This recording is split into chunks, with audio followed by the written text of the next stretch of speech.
하나님 말씀 보겠습니다. 구약성경 사무엘상 2장에 기록된 말씀.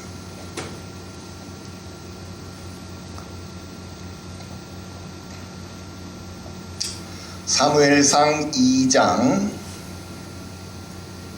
11절부터 17절까지. 사무엘상 2장 11절부터 17절까지 우리 한 목소리로 합독합니다. 읽어요. 시작. 엘가나는 라마의 자기의 집으로 돌아가고 그 아이는 제사장 엘리 앞에서 여호와를 섬기니라. 엘리의 아들들은 행실이 나빠 여호와를 알지 못하더라. 그 제사장들이 백성에게 행하는 관습은 이러하니 곧 어떤 사람이 제사를 드리고 그 고기를 삶을 때에 제사장의 사환이 손에 3살 갈고리를 가지고 와서 그것으로 냄비에나 솥에나 큰 솥에나 가마에 찔러 놓고 갈고리에 걸려 나오는 것은 제사장이 자기 것으로 가지되 실로에서 그곳에 온 모든 이스라엘 사람에게 이같이 할 뿐 아니라 기름을 태우기 전에도 제사장의 사환이 와서 제사 드리는 사람에게 이르기를 제사장에게 구워 드릴 고기를 내라. 그가 내게 삶은 고기를 원하지 아니하고 날 것을 원하신다 하다가 그 사람이 이르기를 반드시 먼저 기름을 태운 후에 내 마음에 원하는 대로 가지라 하면 그가 말하기를 아니라 지금 내게 내라. 그렇지 아니하면 내가 억지로 빼앗으리라 하였으니 이 소년들의 죄가 여호와 앞에 심히 크면 그들이 여호와의 제사를 멸시함이 없더라. 아멘. 할렐루야. 오늘 계속해서 사무엘상 강의 11번째 시간이 되겠습니다. 오늘 말씀의 제목은 엘리와 그 아들들, 이렇게 제목을 정해봤습니다. 우리가 지난 시간에 한나의 기도라고 하는 제목으로 그녀가 부른 송가, 그러니까 운문 형식의 19절을 살펴보았다라고 하는 것입니다. 그러다가 보니까 여러분 성경에는 같은 문단으로 표시되어 있는 11절까지의 말씀을 우리가 같이 공부한 것이 아니라 딱 시만 공부하느라고 10절까지만 딱 읽어서 10절까지, 그러니까 그 시만 공부를 했다 하는 것입니다. 그래서 오늘은 11절 말씀을 공부하고 그 다음 문단으로 넘어가려고 합니다. 그런데 여러분 참고로 말씀드리면, 여러분 성경에 몇 절 몇 절 이렇게 절수를 표시하는 다음에 혹간 이 동그라미 표시가 있잖아요. 이 동그라미 표시가 있는 것을 보게 되는데요, 바로 이 표시가 있는 것이 문단을 구분하는 표시입니다. 이런 이 문단을 구분하는 표시는요, 히브리어 원문 성경이나 또는 헬라어 원문 성경이나 그런 원문 성경에 보면요, 이렇게 문단을 나눈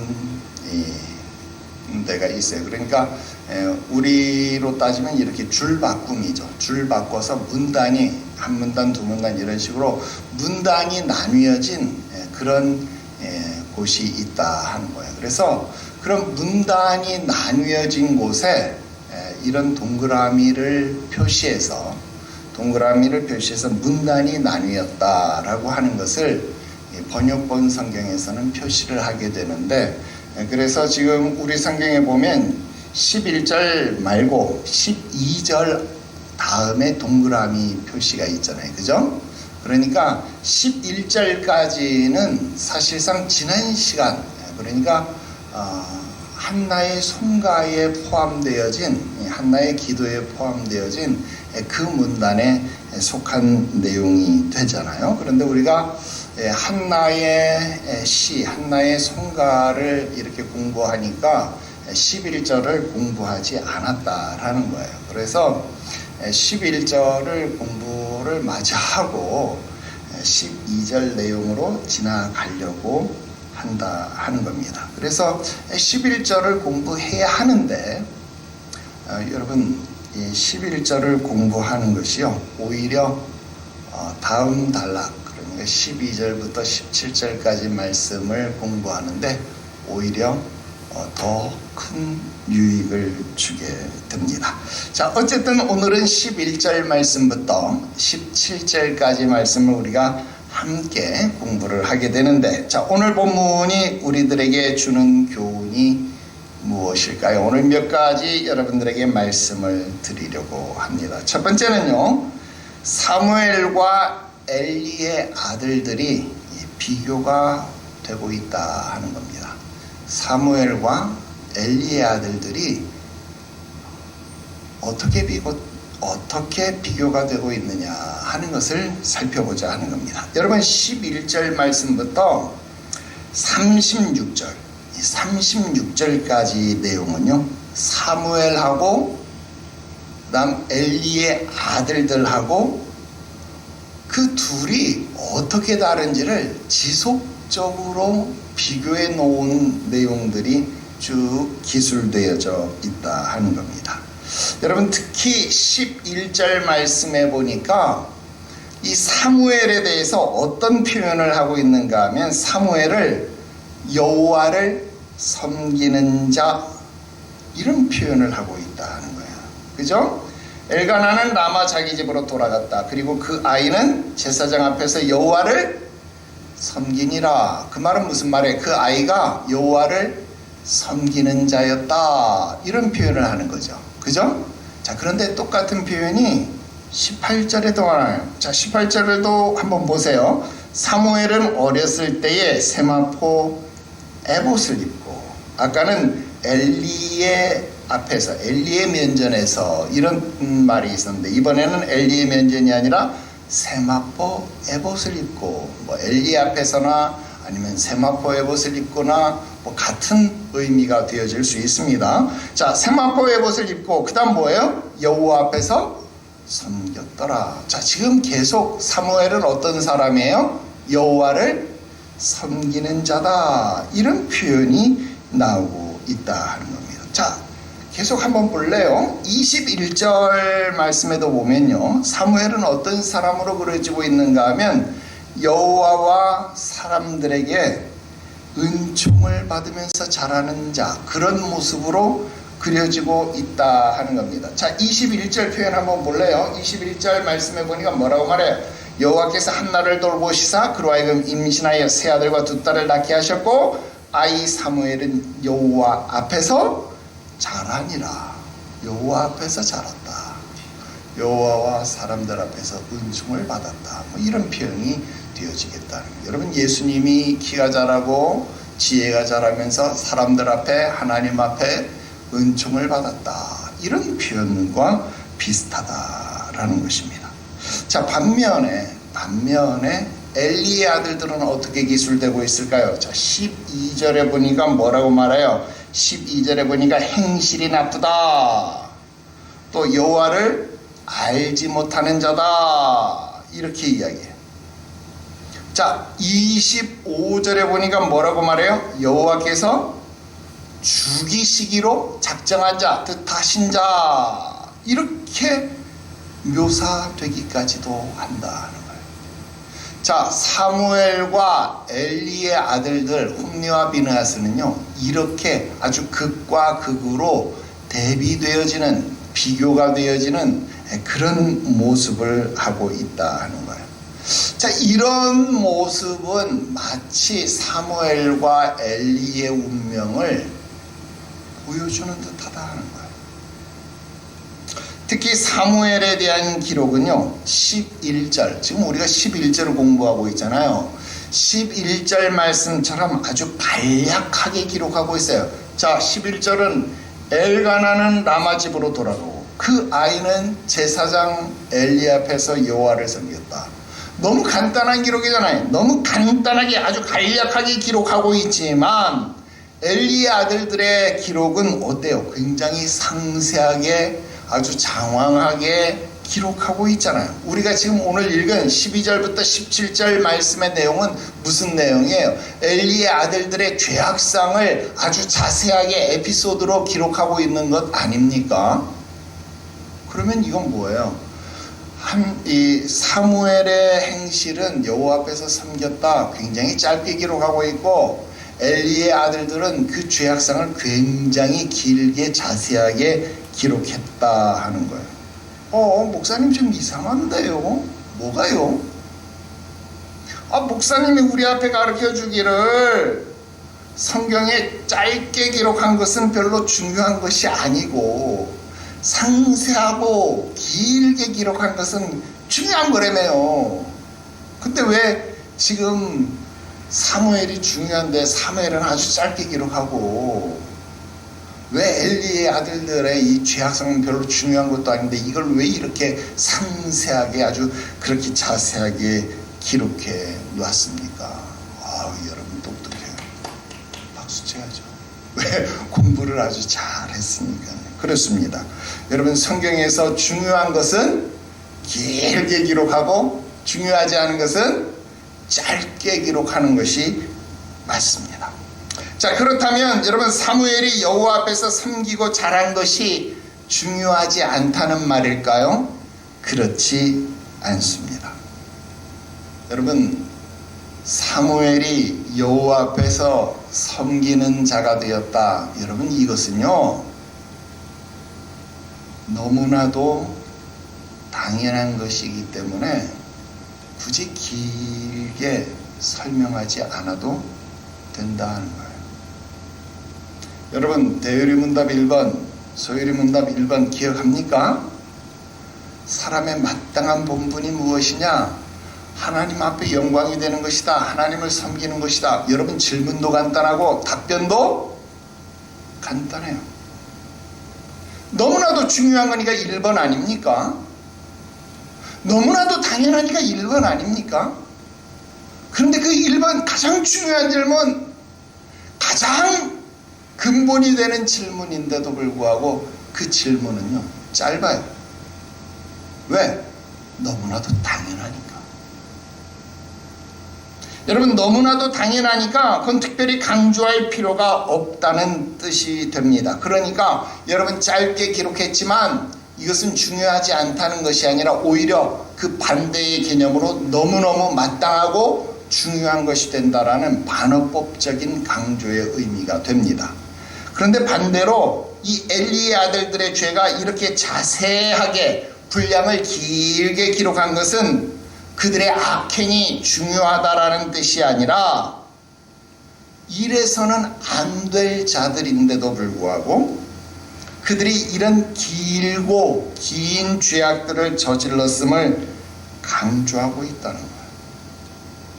그러면 안 될 사람들이 그랬으니까 그것은 길게 기록한 거예요. 여러분, 노아 시대 사람들이 먹고 마시고 시집가고 장가가고 사고 팔고 행한 일들은요 성경이 길게 기록하지 않았어요. 아주 짧게 먹고 마시고 시집가고 장가가고, 여러분, 이렇게만 기록한 거예요. 그런데 똑같은 악행을 저질러도 그렇게 해서는 안 될 사람이 이 일을 행했을 때, 여러분, 삼손의 일을 먹고 마시고 시집가고 장가가는 일 아니었어요? 그런데 그 일을 짧게 기록했나요? 그렇지 않죠. 그렇게 하면 안 될 사람이, 그렇게 해서는 안 될 사람이 그 일을 행하였을 때 그 일은 길게 기록되어졌다라는 거예요. 역시 반어법적인 강조가 된다라는 겁니다. 한편 우리가 이 11절에서요 주목해야 할 단어는 두 개입니다. 하나는 아이라는 단어, 거기에 동그라미, 또 하나는 섬기다라는 단어. 이 두 개의 단어에 주목해야 합니다. 여러분, 이 아이라고 번역된 단어는요 나르라는 단어입니다. 여러분, 우리는요 이제 우리 교회 성도들 수준이 어마무시하게 올라가죠. 이 단어 이미 다 공부했어요. 어디서 공부했을까요? 이 단어는요 룻기서에서 공부했습니다. 어디서 공부했을까요? 여러분, 이삭밭, 보아스 이삭밭에서 밭을 베는, 이삭을 베는 소년들, 나의 소년들과 소년들이 너를 건들지 못하게 하겠다 했을 때 그 소년 기억합니까? 그 소년들이 뭐였어요? 나르였습니다. 나르. 근데 우리는 이 단어를 또 어디서도 공부했냐면요, 신수성가에서도 복습을 했습니다.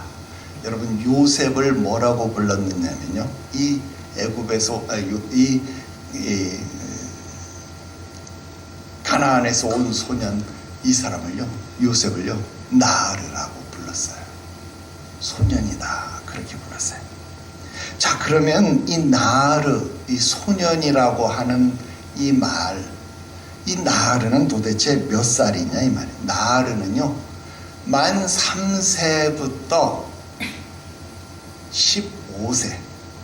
물론 이 요셉은 이때 소년이라고, 나르라고 불렸을 때가 몇 세였냐면 17세였잖아요. 우리가 신수성가에서 공부했을 때 17세였는데도 불구하고 나르라고 불리긴 했습니다만, 보통 3세부터 15세, 어느 연령이든 간에 여러분, 성인이 되어지기 전까지의 모든 소년을 나르, 그렇게 불렀다라고 하는 것입니다. 자, 그런데 우리는 지금 이 사무엘이 언제 바쳐졌을까요? 젖을 뗀 후에, 그러니까 우리는 막 아기 때, 막 물아기 때, 그때 하나님 앞에 가서 바쳐졌을 것이다, 이렇게 상상하기 쉽다 이 말이에요. 근데 그렇게 상상하는 것보다 여기 보니까 뭐라고 이야기해? 엘가나는 라마 자기 집으로 돌아갔다. 그런데 그 아이는 제사장 앞에서, 엘리 제사장 앞에서 여호와를 섬겼다. 여호와를 섬길 만한 나이가 되었다라고 했다.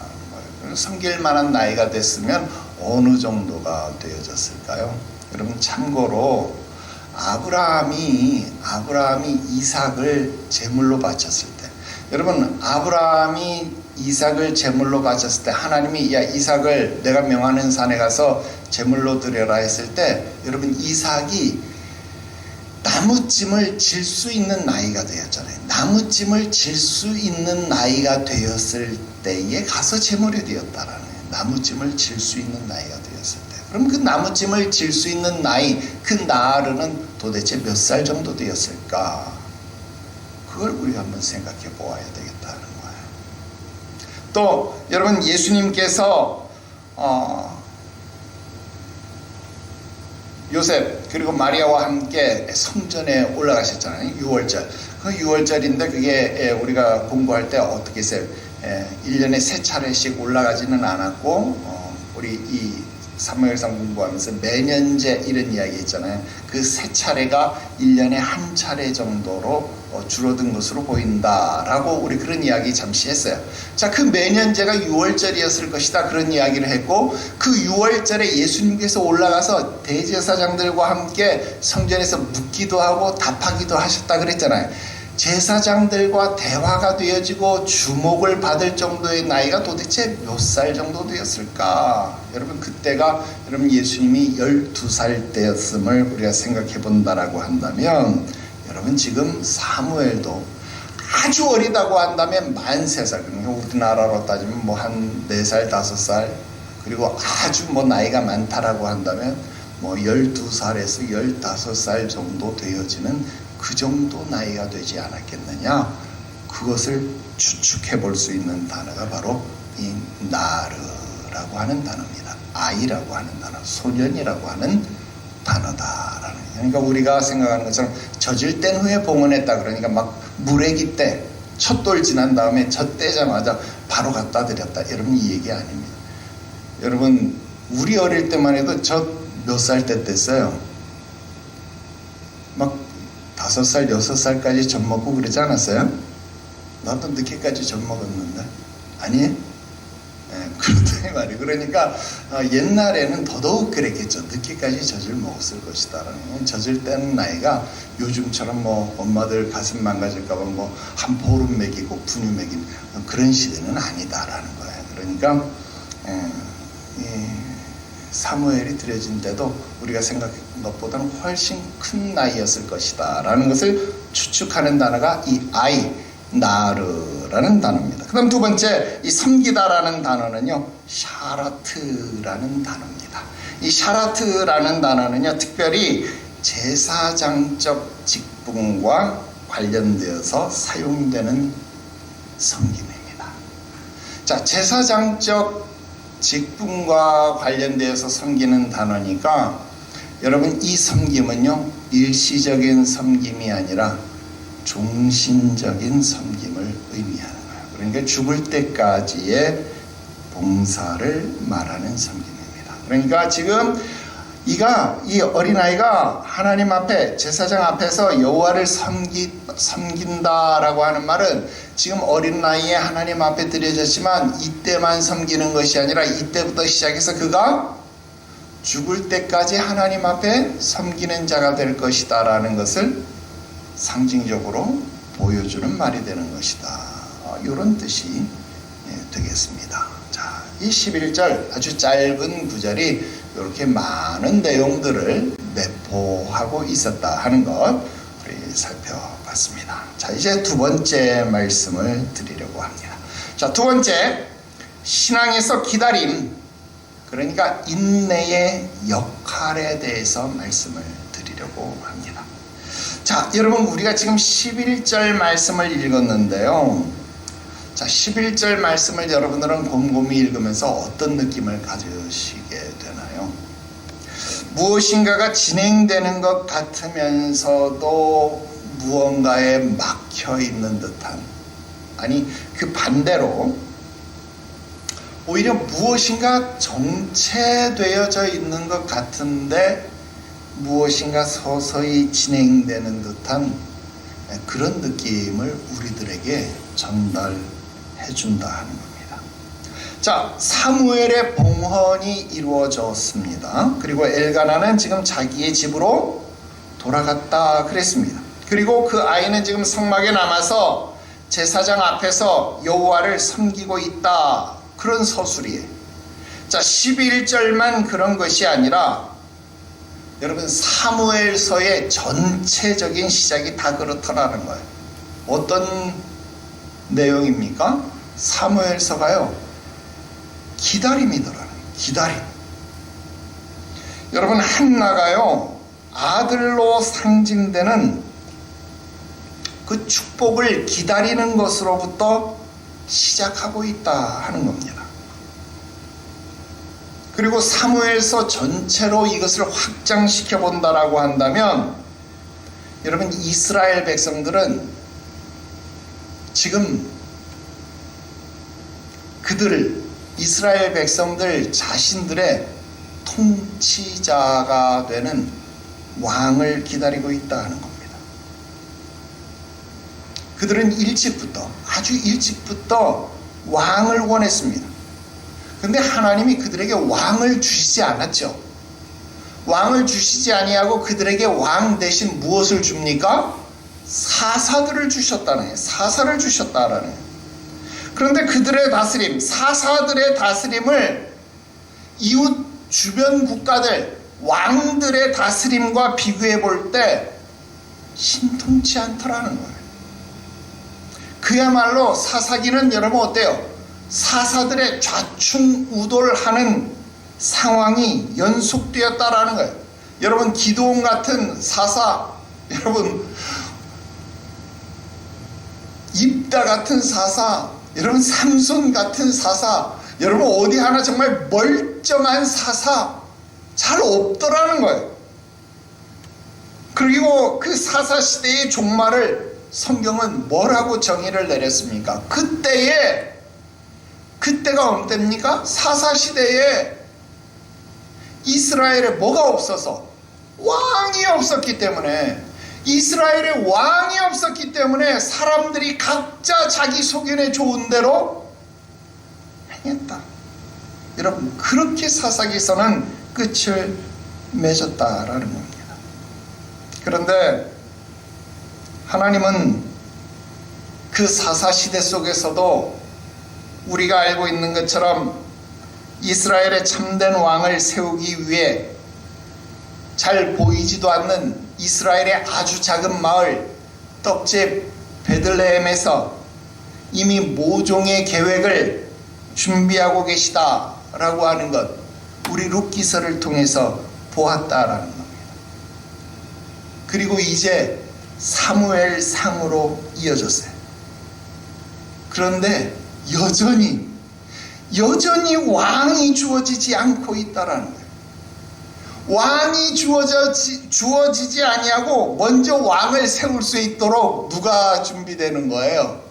왕을 세울 수 있는 선지자, 제사장인 선지자인 사무엘을 하나님이 세우고 있다라는 거예요.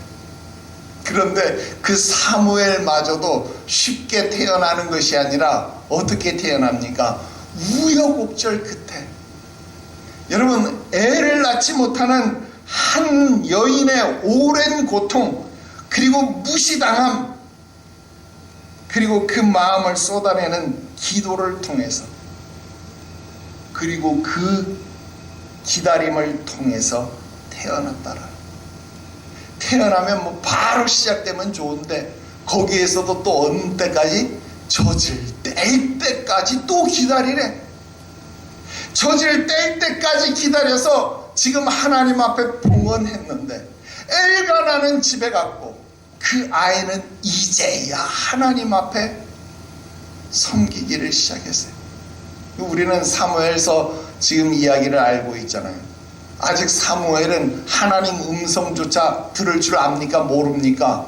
하나님 음성조차도 들을 줄 몰라요. 그것도 이제 또 배워야 돼. 여러분, 사무엘서는 끊임없이 기다림의 연속이다라고 하는 겁니다. 여러분, 3년, 최소 3년에서 최장 12년, 아니 15년이 될지도 모르는 그 나르 소년의 시간, 그 시간 동안 기다려서 하나님 앞에 드려졌는데, 엘리 앞에 드려졌는데, 그런데도 아직도 때가 이르지 않은 거예요. 그리고 3장에 가서, 다음 장에 가서야 겨우겨우 하나님의 음성을 듣는다라는 겁니다. 아까 잠깐 아브라함 이야기했는데, 아브라함이 하나님 앞에 약속을 받은 것이 75살 때입니다. 그로부터 이삭이 나올 때까지 몇 년이 흘렀어요? 25년이 흘렀어요. 25년. 여러분, 25년 기다릴 수 있습니까? 그러고 보니 올해가 우리 교회 25주년이네. 아이고 참 놀랍네. 그죠? 여러분, 이삭이 태어나고 그가 장성해서 나무를 짊어질 수 있을 때가 되어서야 비로소 제물될 나이가 됐다 이 말이에요.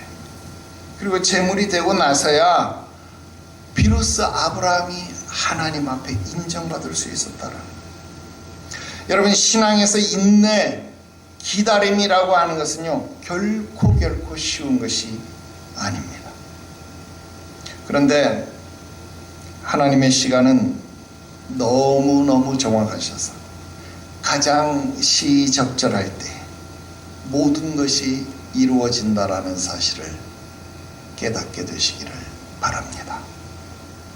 여러분, 너무 빠르지도 않고 또 너무 늦지도 않습니다. 딱 맞는 때입니다. 여러분, 그것을 우리는 하나님의 경륜이라고 말합니다. 여러분 입장에서는 아주 느려 터진, 아주 느려 보이는 그때가 바로 여러분들이 온전해지는 때다 이 말이에요. 여러분들이 아주 낮아지고 아주 겸손해지고 아주 하나님 앞에 낮아지는 그때이다 이 말입니다. 여러분들이 부인되어지는 그때, 여러분들이 겸손해지는 그때, 여러분들이 보이지 아니하고 하나님만이 인정되고 하나님만이 높여지는 그때, 그때가 되어서야 귀로만 듣던 하나님이 눈으로 보여지는 거예요. 그래서 지금입니다. 그래서 이제 사무엘이 등장하는 거예요.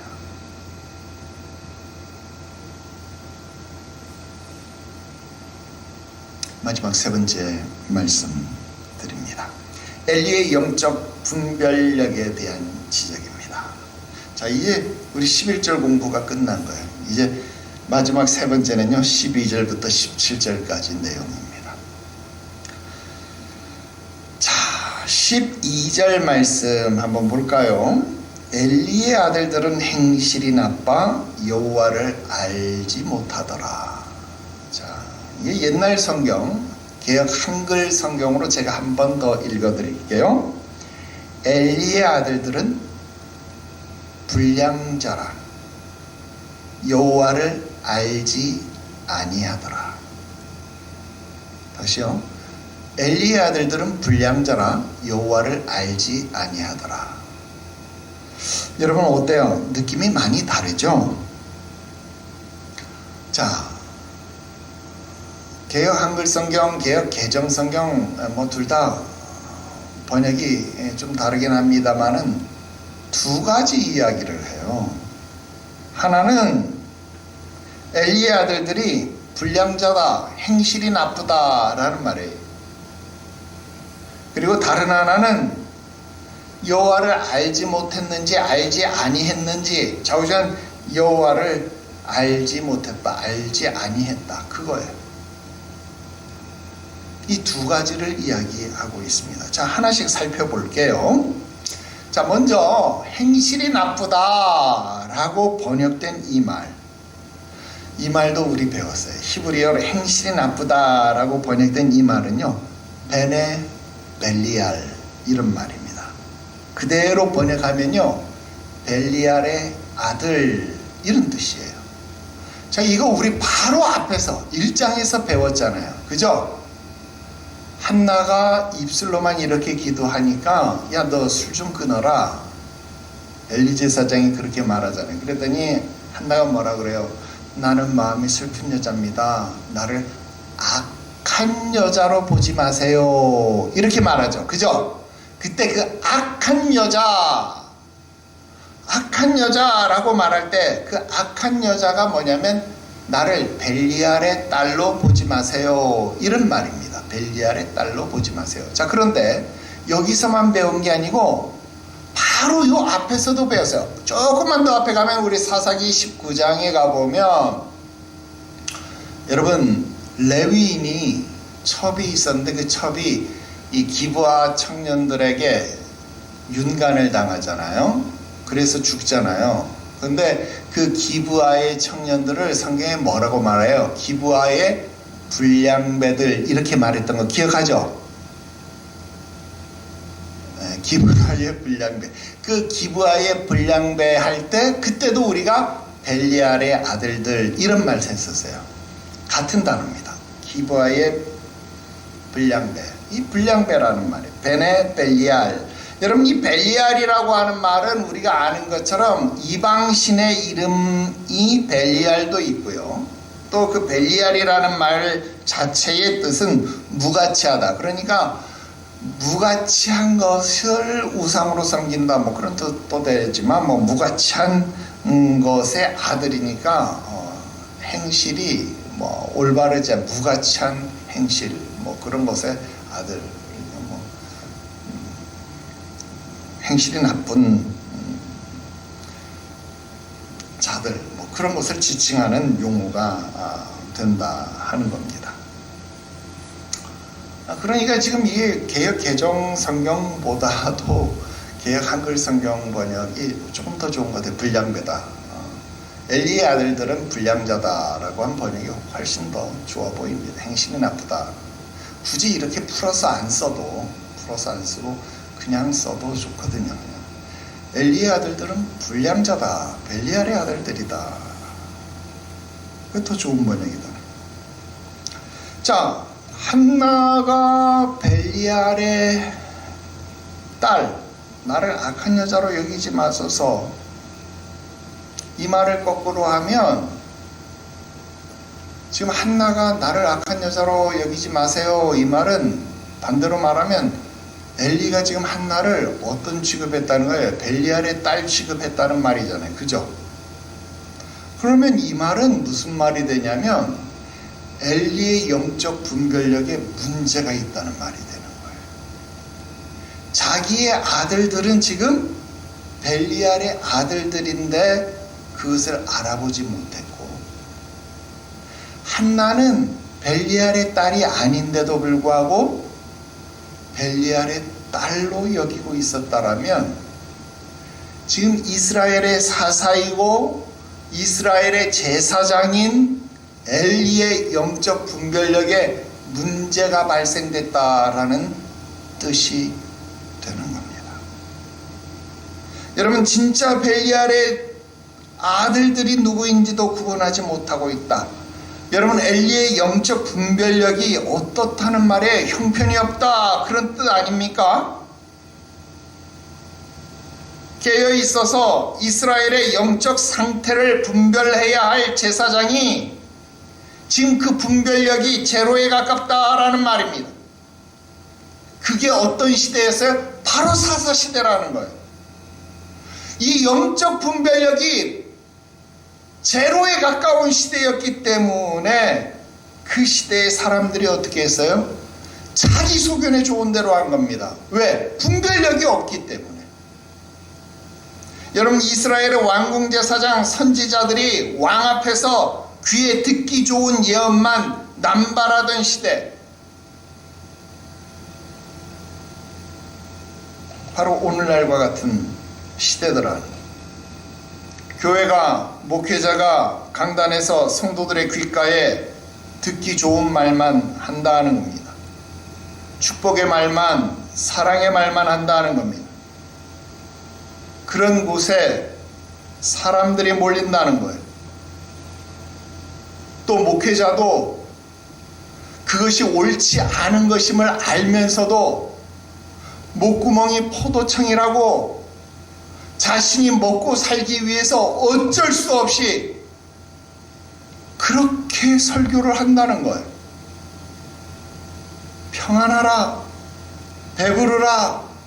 여러분, 우리 사사기 17장 18장에 나오는 모세의 손자, 단지파의 제사장이 되었던 그 청년처럼 제사장 노릇하는 가짜 주의종들이 나타나고 있다는 겁니다. 그래서 지금 뭐라고 표현하는 거예요? 엘리의 아들들은 불량자라 뿐만 아니라 뭐라고 말해요? 그들이 여호와를 알지 못하였다. 옛날 성경에는 그들이 여호와를 알지 아니했다. 여러분, 여호와를 섬기는 제사장의 아들들이 여호와를 알지 못했다. 여러분, 이게 무슨 말이에요? 굉장히 나쁜 말이잖아요. 알아야 될 사람이 알지 못했는지 알지 않았는지 직무유기인지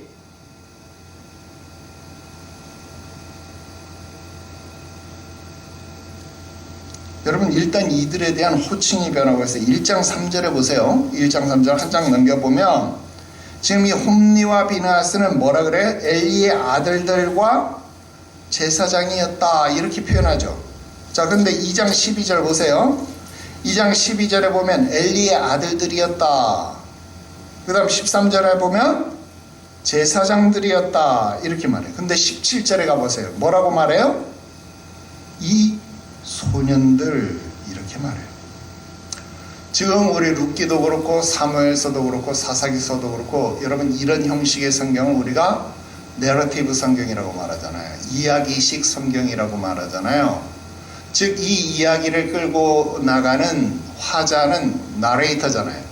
이 나레이터는 지금 이 사람들의 죄악상을 고발하면서 이걸 제사장이라고 부르고 싶지도 않다는 거예요. 그래서 지금 이 사람들을 제사장이라고 대접하지도 않고 이 소년들이라고 격하시켜버린 거예요. 왜? 이유는 17절에 뭐라 그래요? 그들의 죄가 매우 크기 때문이다 그랬어요. 그 죄의 크기가 무엇인가? 13절에서 16절까지. 자, 13절 빨리 금방 끝낼게요. 13절에 뭐라 그래요? 그 제사장들이 백성에게 행하는 관습은 이러하니. 그 제사장이 누굽니까? 홈리와 비느하스죠. 맞죠? 빨리빨리 해요. 홈리와 비느하스 맞죠? 자, 그들이 백성들에게 행하는 관습. 여러분, 이것도 정말 나쁜 번이에요. 관습이라고 했지만 옛날 성경에는 뭐라고 했는지 알아요? 관습 거꾸로 했어요. 뭐라고? 습관. 그들이 백성에게 행하는 습관은 이러하니. 왜 이렇게 습관이라고 번역해 놓은 것을 왜 또 굳이 관습이라고 바꿔놨는지 모르겠어요.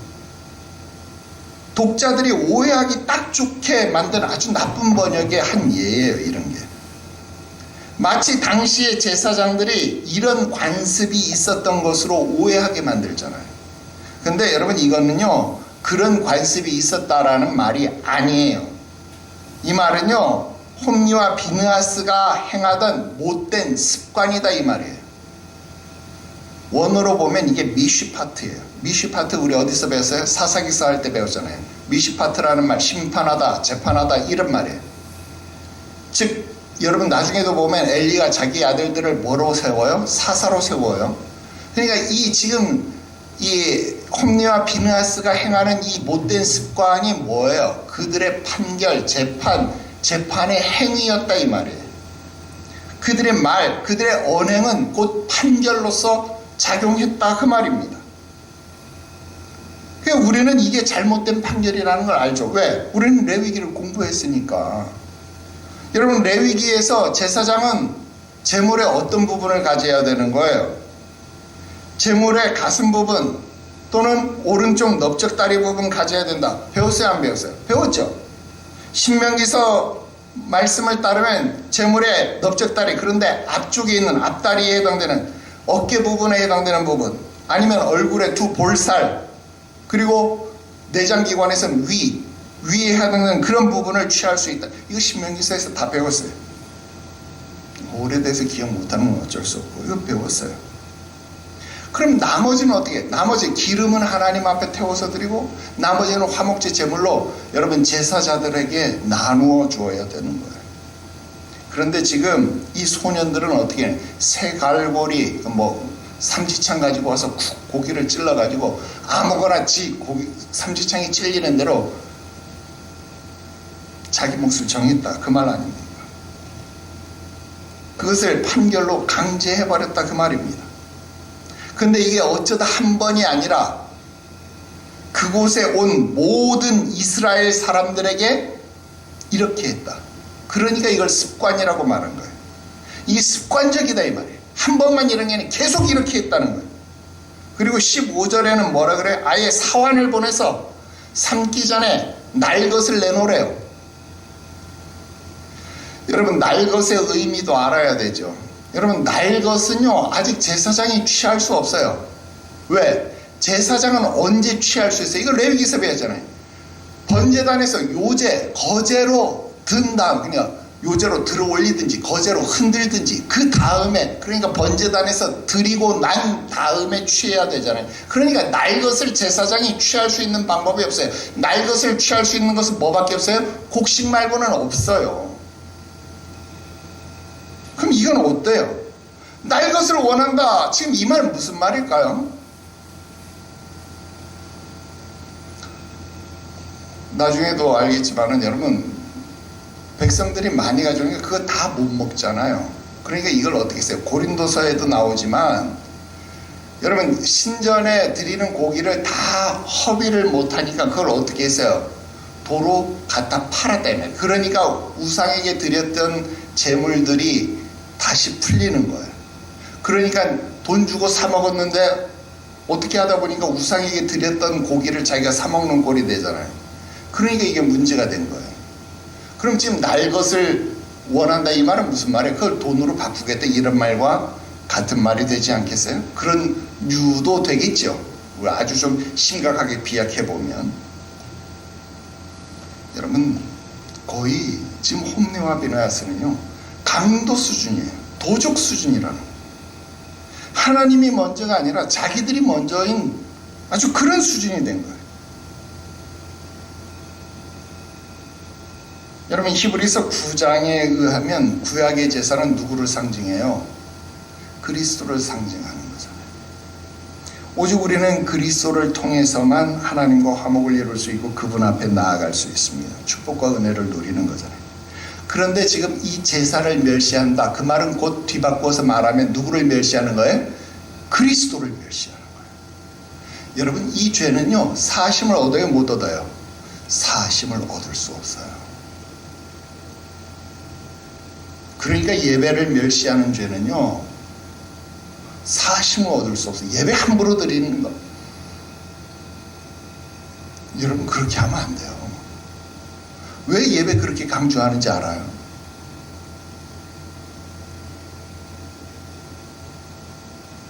여러분 나중에 다시 설명하겠지만요 엘리는요 이런 아들들을요 막지를 못해요.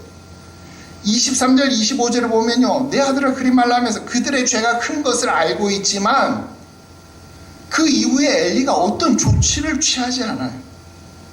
그러니까 어떻게 해요? 하나님이 그들을 죽이시기로 작정한 거예요.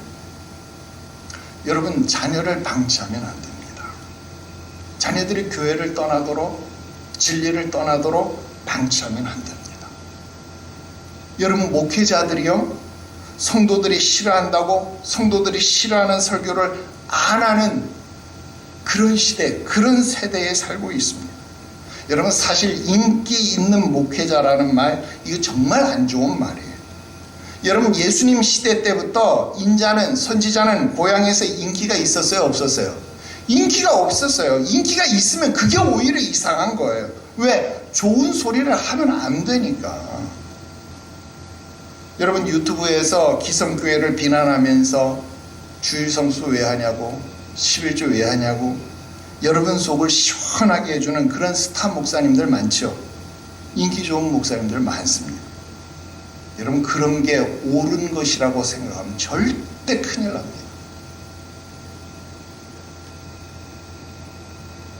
여러분 지금은요 자다가도 깨어야 할 때고 깨어서 근신해야 할 때입니다.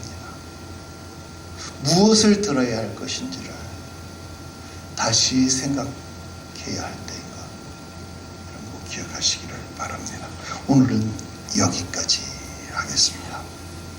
제가 이런 부분만 오면 좀 흥분해서 미안합니다. 우리 기도 드립시다. 거룩하신 하나님 아버지 우리 신앙생활 속에서 인내를 온전히 이루게 하시옵소서. 하나님의 때를 기다릴 수 있는 인내함이 있게 하시옵소서.